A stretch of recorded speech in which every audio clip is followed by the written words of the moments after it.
नमस्कार, मैं विपुल सिंह आप सभी का हमारे इस YouTube channel BHU study capital पर एक बार फिर से हार्दिक स्वागत करता हूं। बीएचयू एडमिशन 2020 का जब रिजल्ट जारी हो चुका है, उसके बाद रिजल्ट आने के बाद छात्र अपने रैंक को लेकर के परेशान है कि मैं रैंक को कैसे समझूं, किस रैंक पर मेरा एडमिशन होगा। यानी सभी छात्रों का जो भी किसी कैटेगरी से बिलोंग करते हैं, उनका कभी जनरल रैंक शो कर रहा है, कहीं कैटेगरी रैंक शो कर रहा है, कहीं मेल रैंक शो कर रहा है, कहीं फीमेल रैंक शो कर रहा है। तो किस रैंक पर एडमिशन होगा, बीएचयू में रिजर्वेशन किस प्रकार से फॉलो होता है, ये सारी चीज़ें मैं आपको डिटेल करूँगा। बीएचयू के ऑल कोर्सेज का डिटेल यहाँ पर आपको मिलने वाला है इस वीडियो में, इसलिए इस वीडियो को ध्यान से देखिएगा, ध्यान से मेरी बातों को सुनिएगा। लेकिन उससे पहले जो चैनल पर पहली बार विजिट कर रहे हो, सबसे पहले आप चैनल को सब्सक्राइब करें और बेल आइकन प्रेस करें बीएचयू से रिलेटेड इसी प्रकार अपडेट रहने के लिए। और लगातार आपको यहाँ पर काउंसलिंग और एडमिशन से रिलेटेड जानकारियाँ समय पर और सही जानकारियाँ आपको मिलती रहेंगी।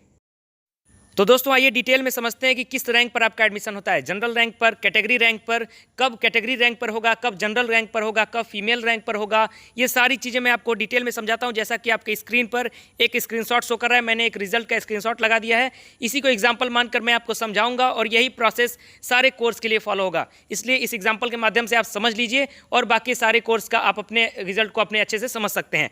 सबसे पहले आपका ये जो स्क्रीनशॉट शो कर रहा है, उसमें आपको इंडेक्स शो कर रहा है। इंडेक्स मतलब आपने एंट्रेंस एग्जाम में कितना मार्क्स पाया हुआ है, यानी जैसा कि इसमें 171 शो कर रहा है। कैटेगरी आपका ऊपर इसमें ओबीसी शो कर रहा है। उसके बाद यहाँ पर आप देख सकते हैं एक रैंक शो कर रहा है आपका ओवरऑल जनरल रैंक, वो है 2382। उसके बाद ओवरऑल जो 1210 है वो कैटेगरी रैंक है यानी ओबीसी। उसके बाद ओपन फीमेल रैंक 530 जनरल में और कैटेगरी में 226। तो ये चार प्रकार के रैंक इसमें शो कर रहे हैं। इसी प्रकार अगर मेल होता तो ओपन मेल में उसका 2 रैंक होता और फीमेल में नहीं होता।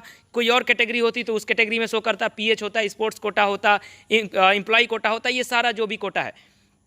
तो सबसे पहले बीएचयू में जिस प्रकार से एडमिशन होता है उसको मैं आपको डिटेल में समझाता हूं। सबसे पहले आपका चाहे वो कॉल लेटर हो या फिर आपका कोर्स एलोकेशन यानी सब्जेक्ट अलॉटमेंट की बात हो, आपका चाहे कॉल लेटर भेजा जाता है या फिर सब्जेक्ट अलॉट किया जाता है, सबसे पहले आपका देखा जाता है जनरल रैंक। अगर आप जनरल रैंक में फॉलो करते हुए अगर आपको कॉल लेटर भेजा जा सकता है, अगर आप उस रैंक के अंदर आ रहे हैं जहाँ तक कॉल लेटर भेजा जा रहा है जनरल रैंक में, तो उसके आधार पर आपको भेजा जाएगा। फिर अगला आपका क्राइटेरिया फॉलो किया जाएगा जनरल में फीमेल का, यानी आपका अगर जनरल फीमेल में उतना रैंक तक आ रहा है, आपको कॉल लेटर भेजा जा सकता है, उतने रैंक पर आपको सब्जेक्ट अलॉट किया जा सकता है, तो वो आपको भेजा जाएगा और उसी रैंक पर आपका सब्जेक्ट अलॉट किया जाएगा।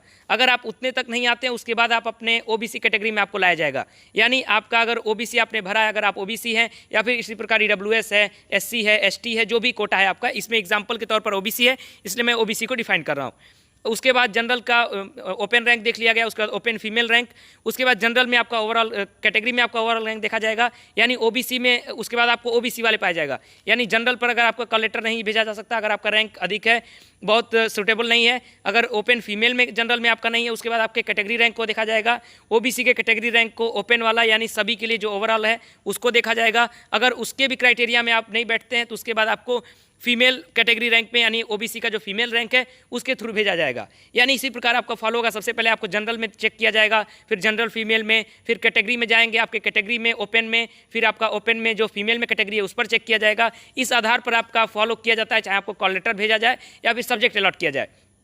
अगर आप किसी भी कैटेगरी में उसके सुटेबल नहीं बैठते, यानी आपका इंडेक्स बहुत कम है, तो आपको कॉल लेटर नहीं आएगा। अगर आपका जो इंडेक्स है वो सामान्य, अगर आपने सामान्य मार्क्स पाया हुआ है तो आपको कॉल लेटर जाएगा, और अगर आपका इंडेक्स अच्छा है तो आपको एडमिशन भी मिलेगा। और एडमिशन का जो प्रक्रिया होगा वो भी यही होगा। सबसे पहले आपको जनरल कैटेगरी के आधार पर देने का प्रयास किया जाएगा सब्जेक्ट अलॉटमेंट।